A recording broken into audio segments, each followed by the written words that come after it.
अब देखा जमीन का रजिस्ट्री होगा कैंसिल कैसे, यानी अगर कोई भी जमीन की जो रजिस्ट्री है, जमीन का जो सेल डीड है, अगर आप चाहते हैं कि इसको हम कैंसिल करा दें तो आखिर कैंसिल होगा कैसे। तो देखें ये तभी होगा जबकि गलत तरीके से जमीन बेचा गया हो, यानी भाई ने क्या किया, आपका हिस्सा बेच दिया, यानी चाचा ने क्या किया, आपका हिस्सा बेच दिया, या जमीन का जो रजिस्ट्री है पहले एक बार यहां पर क्या हुआ कि पिता ने बेचा, बाद में क्या किया, बेटा ने बेचा। ये सभी ऐसे सिचुएशन है।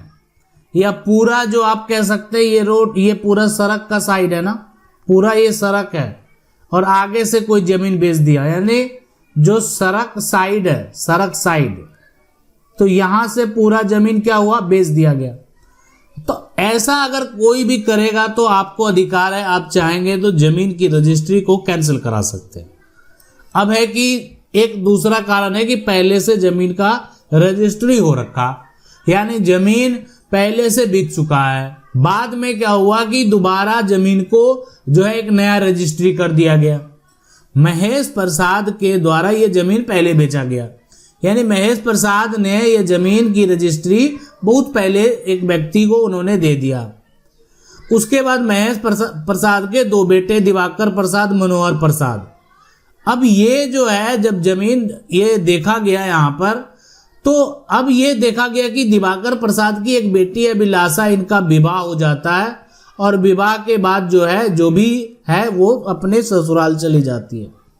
यहाँ पर मनोहर प्रसाद देखते हैं कि एक जमीन का टुकड़ा है जो कि आज भी ये दूसरा व्यक्ति दखल किए हुए है और उसका नाम नहीं है, आज भी मेरे दादा का नाम है। सनोज और अनीस मिलकर ने एक लगा कि नहीं अब ये जमीन तो हम बेचेंगे, यानी जमीन वो व्यक्ति जो है जो कि बहुत पहले, आज से नहीं, आज से कह सकते हैं 80 साल हो गया जमीन को खरीदे हुए, 80 साल से जमीन पर दखल था।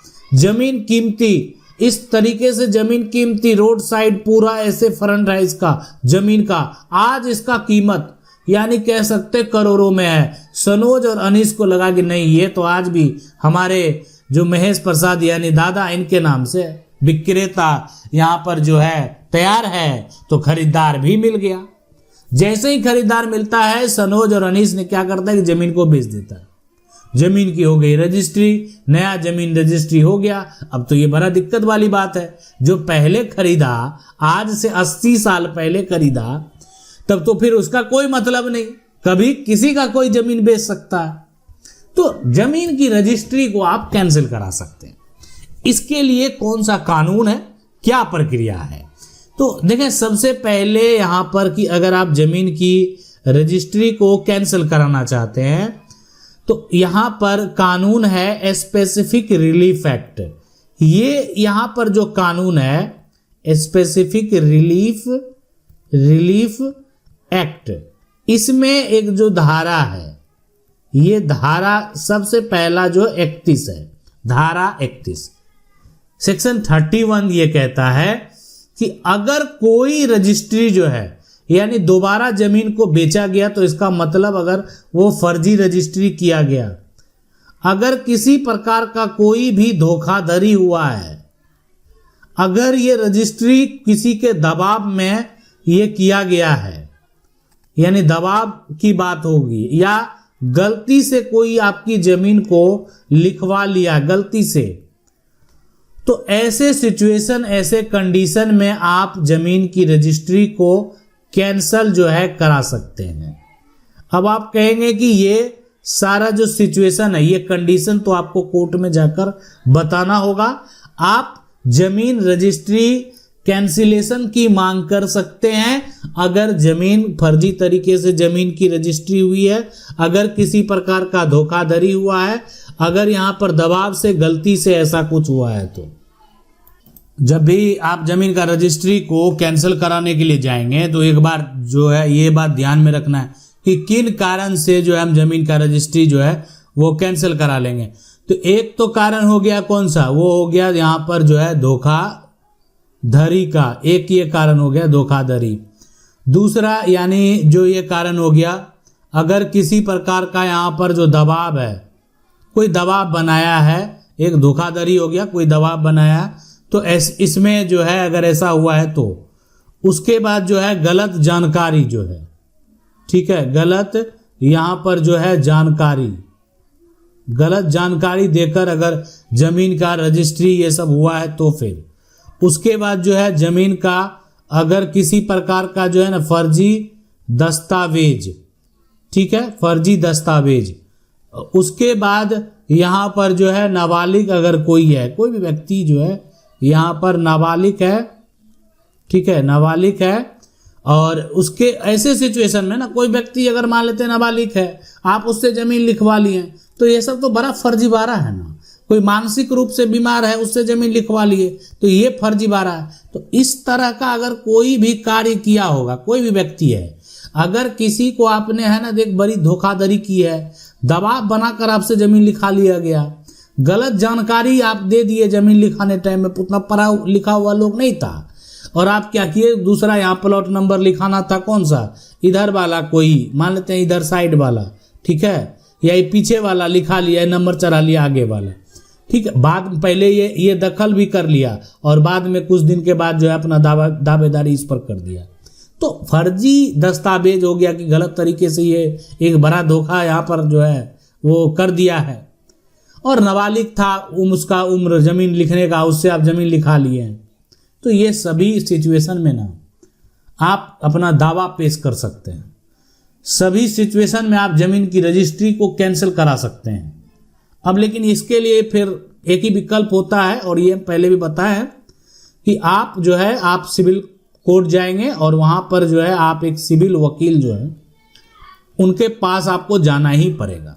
जो सिविल वकील हैं उनके पास जाएंगे, और उनके पास जाएंगे तभी वहाँ पर जो है फाइल, एक केस फाइल होता है, वो है यहाँ पर कैंसिलेशन का, और वो भी कैंसिलेशन ऑफ जो सेल डीड है, जो जमीन की रजिस्ट्री हुई है, इसका एक केस फाइल होगा।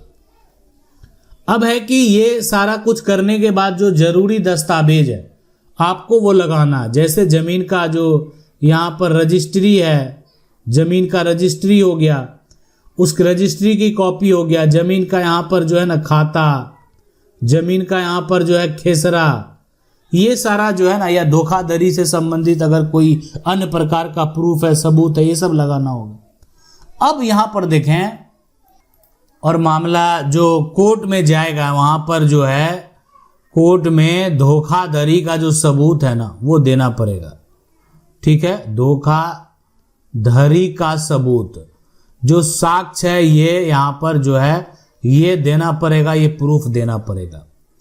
अब ये जो कोर्ट है ना, कोर्ट क्या होगा कि दोनों पक्ष की बात सुनेगा। यहाँ पर जो कोर्ट है, कोर्ट यहाँ पर क्या करेगा, जो दोनों पक्ष है ना, दोनों पक्ष की जो है यहाँ पर बात जो है बात सुनेगा कोर्ट के द्वारा, ठीक है।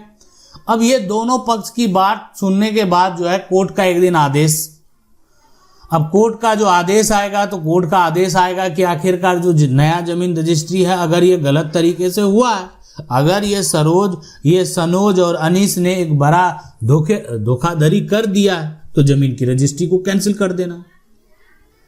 अगर जो है ये इनका द्वारा किया गया कार्य सही होगा तो ये जमीन की रजिस्ट्री कैंसिल नहीं होगी, अगर इनका कोई अधिकार होगा तो भी जमीन की रजिस्ट्री कैंसिल नहीं होगी। लेकिन देखें अधिकार बात ये अगर जो तय करने की बात होती है ना, आपका शेयर है, ठीक है, आपका हक है, आप उत्तराधिकारी हैं, आप खतियानी जमीन के उत्तराधिकारी हैं, लेकिन यहाँ पर एक कानून जो है वो आपको ये कह सकते हैं रोकता है, वो है लिमिटेशन एक्ट।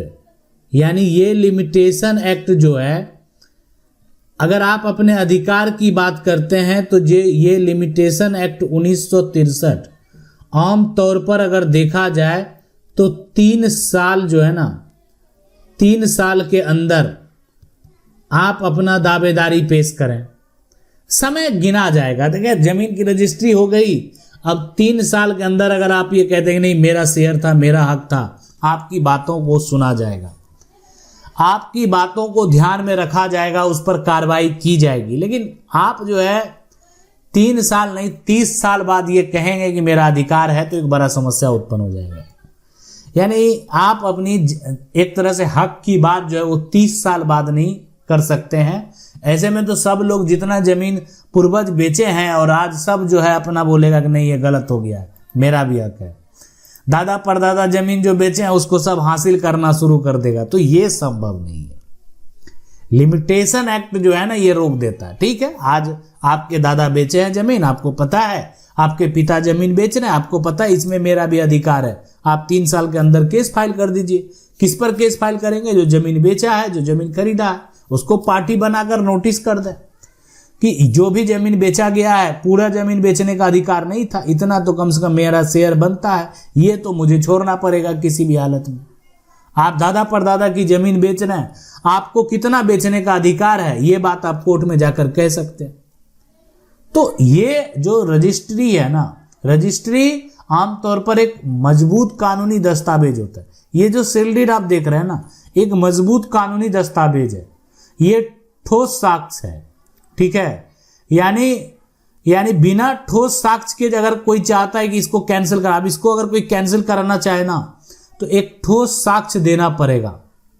बिना कोई ठोस साक्ष्य के कोई चाहेगा कि जमीन की रजिस्ट्री को कैंसिल करा लेंगे, ये इतना आसान नहीं है। आशा करते हैं वीडियो अच्छा लगा होगा। वीडियो को लाइक जरूर कर दे। चैनल को पहली बार देख रहे हैं, सब्सक्राइब करके जो बेल आइकन है उसको जरूर दबा लें। मिलते हैं अगली वीडियो में, तब तक के लिए जय हिंद।